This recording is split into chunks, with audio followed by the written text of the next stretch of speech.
ভালো লাগে না, একদমই ভালো লাগে না রোজ রোজ বসে থাকতে এমনভাবে। মেয়ের স্কুলের সামনে অনেক গার্ডিয়ানই কিন্তু বসে থাকে।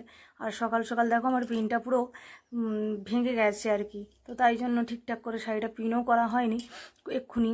তো এই জন্য আর কি বান্ধবীকে বলেছি আসার সময় একটা সেফটি পিনের লাথা, মানে সেফটি পিনের কিনে আনবি, আর না হলে যদি তোর কাছে আছে। তো চলো এখন যাব বান্ধবীর সঙ্গে ভাড়াঘর দেখতে। তো দেখতে গেছিলাম এই বাড়িটা। তো আমার কিন্তু পছন্দ হলেও কি হয়েছে, একটু ভিতরে, একটু নয় অনেকটাই ভিতরে, প্রায় 500 মিটার দূরে, তাই কিন্তু আর পছন্দ হয়নি। তার জন্য কিন্তু বরবাবুর কাছে ভীষণ পরিমাণে বকা খেলাম। তো চলো, আর এখন দেখো মেয়েকে কিন্তু ওই দিন মানে মেয়েকে কিন্তু স্কুলে আর কি টিফিন দিয়েছিল, ঠিক আছে। সেই টিফিনটা কী কী দিয়েছে তোমাদের একটু দেখিয়ে দিই। অনেক কিছু আছে কেক টেক করে। তো আমি একটু আমার না মিষ্টি খেতে খুব ভালো লাগে। তো যাই হোক, এটা দেখলে হয়তো ফৌজিবাবু ভীষণ পরিমাণে রাগ করবে, কারণ আমাকে ও মিষ্টি খেতে দিতে চায় না একদমই, কারণ আমার শরীর খারাপ করে মিষ্টি খেলে বেশি, আর গলায় কফ টপ জমা হয়ে যায়, তার জন্য আর কি। আর প্রচণ্ড পরিমাণে মিষ্টি খাওয়া কিন্তু ভালো জিনিস নয় একদম। আমি শুধু মিষ্টি নয়, টক খেলেও প্রচুর পরিমাণে খাই এবং লঙ্কা খেলেও প্রচুর পরিমাণে খাই। তো যাই হোক, আর এদিকে দেখো একটু চেখে নিলাম, খুব ভালো লেগেছে টেস্টটা আর কি। তো যাই হোক চলো, এখন দেখো বিকেলবেলা কিন্তু আমি পুরো রেডি হয়ে নিয়েছি। তো মেয়েকে বারবার ডাকছিলাম, তো মেয়ে এসে বলছে ঠাকুমা আমাকে পয়সা দিয়েছে, মানে টাকা দিয়েছে, কিছু টাকা আর কি। তো সেইটা তোমাদের একটু দেখিয়ে দিয়েছিলাম যে কে কে যাবে চলো ফুচকা খেতে। তো সেই ভিডিওটাতে অনেকে ভাইরালও গেছে, আর তোমরা অনেক অনেক ভালোবাসা দিয়েছো, তার জন্য অসংখ্য ধন্যবাদ তোমাদেরকে। আর দেখো উচ্ছন্নের মোড়, মানে আমাদের অনেককে বলে দিই, অনেকে জানতে চেয়েছে ফেসবুকে যে উচ্ছন্নে বললে ওরা সবাই হাসে। উচ্ছন্নে নয়, মানে ওই মোড়টার নাম ত্রিনয়নী, আর অনেকেই বলে উচ্ছন্নের মোড়, তাই আমিও বলি। আর উচ্ছন্নের মোড়ে যাব, চল উচ্ছন্নে যাব একদম। তো সেই ভেবে আর কি। তো চলো এখন দেখো, তার পরের দিন সকালবেলা কিন্তু স্কুল থেকে আসার সময় কি কি নিয়ে এসেছি তোমাদের একটু দেখিয়ে দিই। এই দেখো ছাতু, অনেকে বলেছে মাশরুম তো সাদা সাদাগুলো, এগুলো কিন্তু খড় ছাতু, ঠিক আছে। আর এই দিকে দেখো বিকেলবেলা একটু রেডি হয়েছি, মেয়েকে ছবি আঁকতে দিয়ে চলে এসেছি, ঠিক আছে। আমি নিয়ে যাই না, আমি একটু এগিয়ে দিই, বাড়ির কাছেই একদম বড় জায়ের ঘরে যায়। তো যাই হোক, আর এইদিকে দেখো একটু ভিডিও করেছিলাম, শ্যুট করেছিলাম। তো আমি কিছু কমেডি ভিডিও লিখেছিলাম, তো ওখানেও অনেকে অনেক রকম মানে অনেক অনেক ভালোবাসা দিয়েছো, তার জন্য অসংখ্য ধন্যবাদ। তোমরা এইভাবে আমাকে ভালোবাসা দিতে থাকো, আমি তাহলে কিন্তু আরও এগিয়ে যেতে পারবো। আর এইদিকে দেখো, যাই হোক, এইদিকে কিন্তু একটা জিনিস তোমাদের দেখানো হয়নি, এই যে শুশনি শাক, ঠিক আছে। এটা কিন্তু সকালবেলাকার আর কি। পড়তে বসিয়েছিলাম মেয়েকে, আর শুশনি শাক বাছবো, সেটার একটু ভিডিওটা এখন দিচ্ছি। এই কারণে দিচ্ছি, অনেকে বলে না তুমি একা হাতে কীভাবে সামলাও, তার জন্য আর কি ভিডিওটা দেওয়া।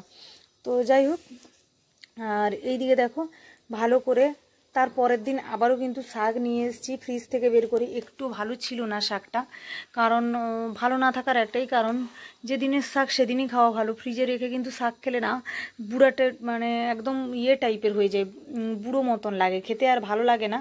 তো সেই জন্য আর কি। তো চলো, তারপরের দিন ভিডিও করার এত গতি আমার, আর কি বলবো, স্বাধীনতা দিবসের দিন এই ভিডিওটা, ঠিক আছে। তো মেয়ে প্রণাম করছিল ফুল দিয়ে, তাই একটু ভিডিও করে নিয়েছি। আর মেয়ের তো ভীষণ লজ্জা, সহজে যায় না, এই দেখো, আর সামনের দিকে তাকাবেও না ঘুরে। তো সবাই বলছে তাকাতে, ও কিছুতেই তাকায়নি।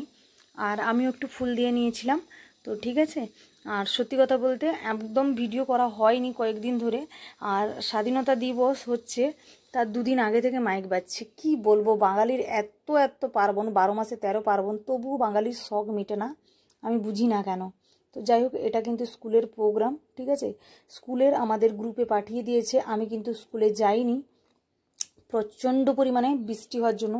প্রচুর ইচ্ছে ছিল স্বাধীনতা দিবসে যাওয়ার, কিন্তু ভোর 4টে থেকে এমন বৃষ্টি শুরু, আমি যেতে পারিনি। আর অনুষ্ঠান শুরু হয়েছে প্রায় 8টার পরে, আর সবাই কিন্তু অনুষ্ঠানের দিন 8টার পরেই কিন্তু বাড়ি থেকে বেরিয়েছে, মানে যারা যারা স্কুলে আসেনি তারাও কিন্তু অনুষ্ঠানে এসেছে, কিন্তু আমি যাইনি। আমার বাড়ি থেকে যথেষ্ট 7 থেকে 8 কিলোমিটার দূরে, তার জন্য আর কি। তো কিছু করার নেই, আর মেনে নিতে হবে।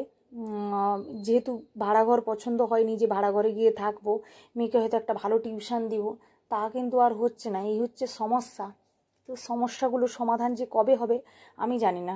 সত্যি কথা বলতে কি ফৌজিবাবুরও পোস্টিং চলে এসেছে, চলে আসা নয়, মানে ও যেখানে ছিল ওখান থেকে অন্য জায়গায় কাজে গেছিলো, তো এখন চলে আসবে যদি হয়। মানে ভগবানের কাছে এটাই চাওয়া যে ও যেন কোয়ার্টারটা আমাদের জন্য অ্যাপ্লিকেশন করলে যেন পেয়ে যায়। আর আমরা পেয়ে গেলে আমরা কিন্তু চলে যাব, প্রচুর ইচ্ছে, কারণ অনেকেই দেখছি এখানে পড়াতে পড়াতে অনেকেই কোয়ার্টারে চলে যাচ্ছে, আর আমার বান্ধবীও চলে যাবে। তো আমার ভীষণ মন খারাপ হচ্ছে একলাটা। আর এইদিকে দেখো বিকেলবেলাটা একটু বেরিয়েছি। তো যাই হোক, এইটা নিয়েও একটা ভিডিও করেছিলাম যে কচু পাতার গায়ে জল লাগলে কিন্তু যেমন থাকে না তেমন, আমার ফৌজিবাবু আমাকে বকা দিলেও আমার গায়ে কিন্তু লাগে না। আর তো নিজের দোষ যদি মেনে নিই, ক্ষতি কোথায়? তো যাই হোক, এটাতে অনেক অনেক ভালোবাসা দিয়েছো, তার জন্য অসংখ্য ধন্যবাদ। আর এখন দেখো চিকেন নিয়ে আসা হয়েছে, এখন চিকেন রান্না হবে আমাদের ঘরে, ঠিক আছে? কারণ ফৌজিবাবু বলেই দিয়েছে, দোকানে ফোন করে ওই বলে দেয়, নেটওয়ার্ক যখন থাকে না তখন তো বলতে পারে না, তার জন্য আর কি। আর এইদিকে দেখো, তার ফলে একটু স্পেশাল হয় ঠিক কথা, কিন্তু এই চকলেটের ভাগ কিন্তু হয় না। আমার কিন্তু খুব পছন্দের, ফৌজিবাবু যখন বাড়ি থাকে চকলেট এনে দেয়, আর নাহলে আমার শ্বশুরমশাই যখন ডিউটি থেকে একটা শ্বশুরমশাই দিয়েছি। সত্যি কথা বলতে, স্বামীর পর যদি কেউ ভালোবাসে আমার শ্বশুর বাড়িতে আমার শ্বশুরমশাই। এই যে বিকেলবেলা ফুচকা বৌমার খুব পছন্দ, তো আমার জায়ের জন্য এনেছি। এটা 20 টাকার ফুচকা আছে আমার একা, আর আমার জায়েরও আছে, আর আমারও আছে। লোক বলে শ্বশুর বাড়িতে সবচেয়ে বেশি তোমাকে কে ভালোবাসে, আমি এটাই বলবো আমার স্বামী। আমার স্বামীর পরে এই যে যিনি এইটা নিয়ে এসছেন আমার শ্বশুরমশাই।